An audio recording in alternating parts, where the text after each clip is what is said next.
wave of criticism coming from all sides. That's what the organisers of the 2012 London Olympics are facing.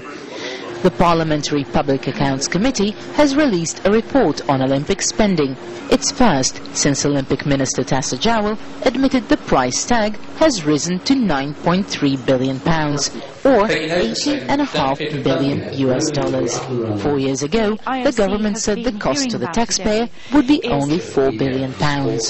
The government were determined, that's the British government, were determined to get the bid, and therefore they put in an underestimate. And I suspect that many people at the time in the department knew it was going to cost a lot more than £4 billion. It's very expensive to put on these sort of games. But everybody is extremely angry that, frankly, they were not told the truth about the cost of it, and they're having to pay for it, whatever your view of sport is. Edward Lee says the report is extremely important because it sheds light on a real scandal. Instead of a carefully constructed budget based on thorough estimates, as the government had put it, the Olympic Delivery Authority now says the original bid was no more than a concept developed in a matter of months. This report focuses principally on the early stages of the planning of the budget for London 2012, much of which took place 3 or 4 years ago. A lot has changed since then, and there is clear progress to report. We welcome the parliamentary scrutiny from the Public Accounts Committee and are working with the National Audit Office to ensure value for money at all times. Another report from the Culture, Media and Sports Select Committee criticises the fourfold increase in the cost of building the Aquatics Centre. The history of the Aquatics Centre shows a risible approach to cost control, and that the games organisers seem to be willing to spend money like water. Mark earns his living selling pasta.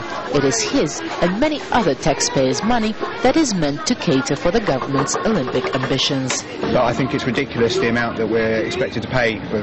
You know, there should be a much more economical and small-scale way of staging a sporting contest without having to spend billions and billions of pounds on it. It's ridiculous. I hope that we produce something special, and I think the British, you know, will or the English or whatever, will produce something special, especially the amount of money and time and effort that's gone into it. Another costly expenditure is the block booking of almost 2,000 hotel rooms in some of the capital's most exclusive hotels, reserved for international delegates and their spouses. That is costing £10 million. The Dorchester Hotel has been fully pre-booked, as well as suites at the Four Seasons, Park Lane Hilton and other luxurious locations. The officials in London will also be treated to a fleet of over 3,000 chauffeur-driven cars, despite the promise of a Green Games.